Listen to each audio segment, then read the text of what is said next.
मैं भारत को भारतीयता की मान्यता के आधार पर फिर से खड़ा करना चाहता हूं, उस काम में लगा हूं। और किसी अमेरिकन लड़की से बात कर रहे हैं तो 5 मिनट में 5 बार पूछ लेगी आपका बैंक बैलेंस कितना है। हमारे यहाँ तो एक बार एक बहुत बुजुर्ग व्यक्ति ने मुझे सिखा दिया एक ऐसी बात जो 10 साल की पढ़ाई में मुझे कोई नहीं सिखा पाया। इस देश में ऐसे विद्वान लोग हैं जो किसी यूनिवर्सिटी में नहीं गए, किसी कॉलेज में नहीं गए, विद्वता की इतनी ऊंची ऊंची बातें सिखा देते हैं कि हैरान होता है आदमी। मैं भी बहुत हैरान हूँ। एक बार आंध्र प्रदेश के एक छोटे से गांव में एक 80 साल के बुजुर्ग ने मुझे समझा दिया। मैंने पूछा, दादाजी इतना दान क्यों करते हैं भारत में? तो उन्होंने कहा, देखो बेटा, भारत में धन के 3 ही अंतिम रास्ते हैं। धन के 3 ही अंतिम रास्ते हैं। या तो इसको भोग कर लो, या तो इसको दान कर लो, नहीं तो ये चोरी चला जाएगा। या तो भोग कर लो, या तो दान कर लो, नहीं तो चोरी चला जाएगा। भोग हम कर नहीं सकते क्योंकि ईशावास्यम इदम सर्वम यत्किंच जगत्याम जगत तेन त्यक्तेन भुंजी था माँ हृदय कस्य सिद्धनम।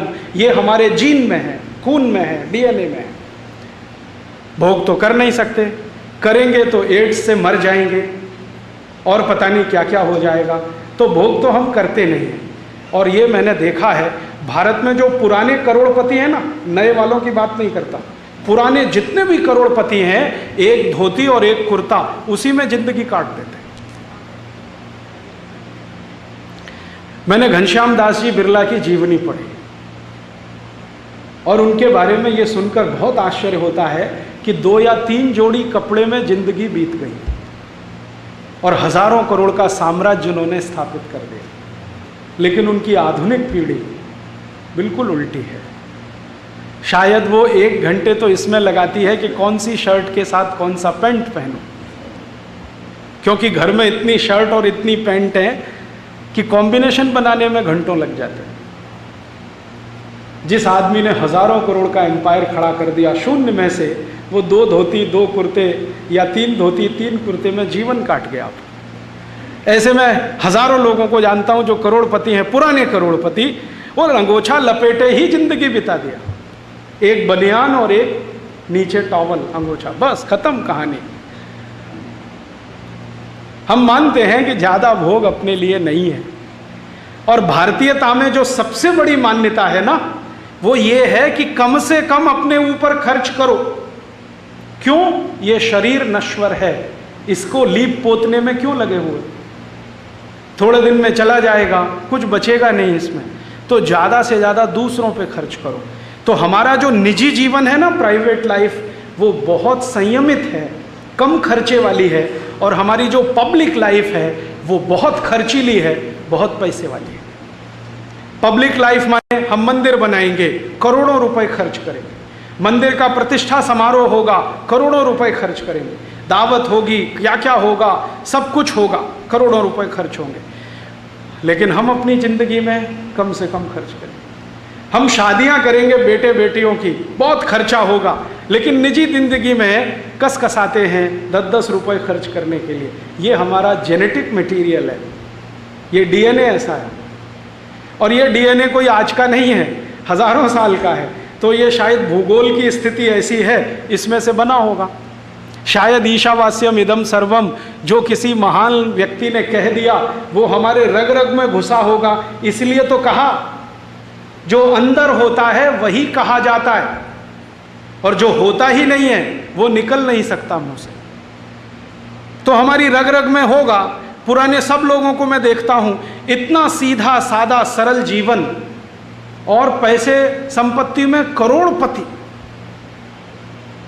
तो हमारे यहाँ वेल्थ के बारे में इतनी निश्चिंतता है कि इसको दान करो बहुत बढ़ेगा, नहीं करोगे तो चोरी जाएगा, चोरी जाएगा तो अफसोस करोगे। और वो हमें दिखाई देता है आज के ज़माने में जो कंजूस लोग पैदा हो गए अमेरिका और यूरोप से प्रभावित होकर। ये जो कंजूस है ना, ये भारत के नहीं है, ये सब अमरीकी हैं, यूरोपियन। हाँ, मैं मानता ही नहीं कि जो कंजूस है वो भारतीय है। भारतीय कंजूस हो गया तो भारतीयता चली जाएगी। ये जो अमरीकी असर हम में आ गया, यूरोपियन असर आ गया, हम कंजूस हो गए, तो कंजूस लोगों को मैंने देखा है कि उनका धन सब चोरी ही जाता है। या तो कभी इनकम टैक्स वाले ले जाते हैं, कभी सेल्स टैक्स वाले ले जाते हैं, कभी वैल्यू एडिड टैक्स वाले ले जाते हैं, और वो फड़फड़ाता रहता है, तड़पता रहता है, उसकी आंखों के सामने लूट होती है। मैं उसको कहता हूँ, भाई अगर तुमने दान कर लिया होता तो संतोष तो होता। यहां तो चोर उचक्के बेईमान लुच्चे लफंगे जो अधिकारी ले गए तुम्हारा सब, अब कसकते रहो। तो भारतीय तो कंजूस हो नहीं सकता। क्यों नहीं हो सकता? क्योंकि भारतीय प्रकृति कंजूस नहीं है। हम कैसे हो जाएंगे? हमने सुना है यथा पिंडे तथा ब्रह्मांडे, और यथा ब्रह्मांडे तथा पिंडे। जो पिंड में है वो ब्रह्मांड में है, जो ब्रह्मांड में है वो पिंड में है। तो हमारा ब्रह्मांड तो इतना रिच है, इतना धनी है, संपत्तिवान है, हम कंजूस कैसे हो सकते? कितना धनी है हमारा ब्रह्मांड। हम एक बीज डालते हैं, उसमें से 100 बीज निकल आते हैं। हम एक आम की गुठली लगाते हैं, उसमें से हर साल 1500 आम टूटते हैं, कम से कम 50 साल तक, और जो ठीक देखभाल करें तो 100 साल तक। हम एक बीज बाजरे का डालते हैं, बाली पर 250-300 बीज आ जाते हैं। प्रकृति ने हमको इतना दिया है, ब्रह्मांड में इतना कुछ मिला है, तो हम कंजूस हो नहीं सकते। जैसी प्रकृति वैसे हम। तो ये कंजूसी होना भारत का गुण नहीं है, ये यूरोप से आया है। क्यों? वहां वेल्थ का कुछ पक्का नहीं है। और आप कभी भी यूरोप और अमेरिका में जाए ना, अमेरिका में अब तो ये विशेष दिखाई देता है, किसी भी अमेरिकन आदमी से बात करिए, और अब तो जो हिंदुस्तानी अमेरिका में रहते हैं उनसे भी बात करिए, हर समय दिमाग में एक ही घनचक्कर घूमता रहता है, बैंक बैलेंस। हर समय एक ही कैलकुलेशन, बैंक बैलेंस। आप किसी भी अमेरिकन से 5 मिनट बात कर लीजिए, 5 मिनट में 2 बार पूछ लेगा आपका बैंक बैलेंस कितना। और किसी अमेरिकन लड़की से बात कर रहे हैं तो 5 मिनट में 5 बार पूछ लेगी आपका बैंक बैलेंस कितना। सारी कैलकुलेशन बैंक बैलेंस की। समाज की इज्जत बैंक बैलेंस से, समाज की प्रतिष्ठा बैंक बैलेंस से, समाज का सब कुछ बैंक बैलेंस से।